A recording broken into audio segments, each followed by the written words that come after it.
जदयू अब ने हमला बोला है, अब तो जदयू हमला बोले, कोई हमला बोले, अब दम कहा है जदयू और आरजेडी में कि हमला बोलने लायक तो रहा ही नहीं। अब इस देश से गरीबी मिट रही है।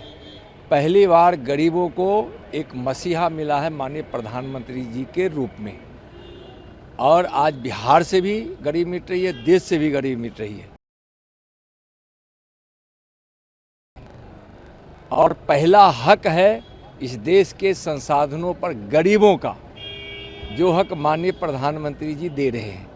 महिलाओं को भी आरक्षण देकर नारी सशक्तिकरण का काम, नारी बंधन का काम माननीय प्रधानमंत्री जी किए हैं। और लालू जी तो न जात समाज की राजनीति करते हैं, नहीं वह सामान्य वर्ग की अगड़ी जाति की राजनीति करते हैं, नहीं वह अति पिछड़ों की राजनीति करते हैं, न पिछड़ों की राजनीति करते हैं, न शेड्यूल ट्राइब की करते हैं, न शेड्यूल कास्ट की करते हैं।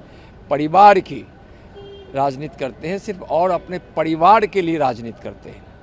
आप उठाकर देखिए कि आज जब राबड़ी जी मुख्यमंत्री बनी, जब लालू जी जेल जा रहे थे, उस समय रंजन यादव जी को क्यों नहीं मुख्यमंत्री बना दिए? रंजन जी तो उनको राजनीति में लाकर यहाँ तक पहुँचाने वाले व्यक्ति थे। क्यों नहीं वह गणेश यादव जी को बनाए? क्यों नहीं महावीर प्रसाद जी को बनाए? क्यों नहीं गजेंद्र हिमांशु जी को बनाए? क्यों नहीं सोनेलाल धारी यादव जी को बनाए? क्यों नहीं वह बाकी अन्य कई लोग वैसे थे, अनूप लाल बाबू थे, बाकी क्यों नहीं? ऐसे हिंदकेसरी यादव थे, वैसे लोगों को क्यों नहीं मुख्यमंत्री बनाए? इसका मतलब है कि वह अपने समाज की राजनीति, अपने जाति की राजनीति भी नहीं करते हैं, सिर्फ और सिर्फ परिवार की राजनीति करते हैं।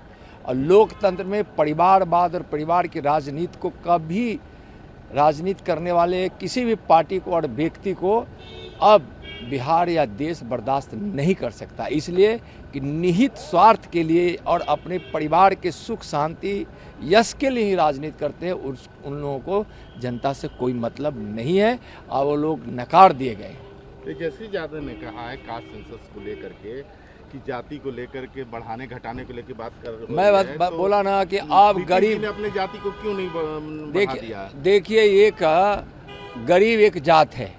गरीब के उत्थान की बात, और इस देश से गरीब को भी उसके ज़िंदगी में सुख सुविधा मिले, उसके बच्चे पढ़े, चाहे वह कहीं का भी हो, बिहार का हो या देश का हो। इसलिए अब देश के संसाधनों पर गरीबों का हक है, जो माननीय प्रधानमंत्री जी के इस 9 वर्षों के, साढ़े 9 वर्षों के शासनकाल में गरीबों को न्याय मिला है, और उनके साथ न्याय के साथ उनका विकास हुआ है, न्याय के साथ उनको अधिकार मिला है। जय हिंद, जय। पटना से सटे दानापुर में क्राइम को लेकर क्या कहेंगे सर? देखिए, क्राइम, मैं तो बार बार कहता हूँ कि यहाँ कुंभकर्ण की नींद में नीतीश जी सो गए हैं, और तेजस्वी जी को मौज मस्ती से मतलब नहीं है। 6 बड़े मलाईदार विभाग रख के, उनके हिसाब से मलाईदार, भाई हमारे लिए तो सब विभाग बराबर है।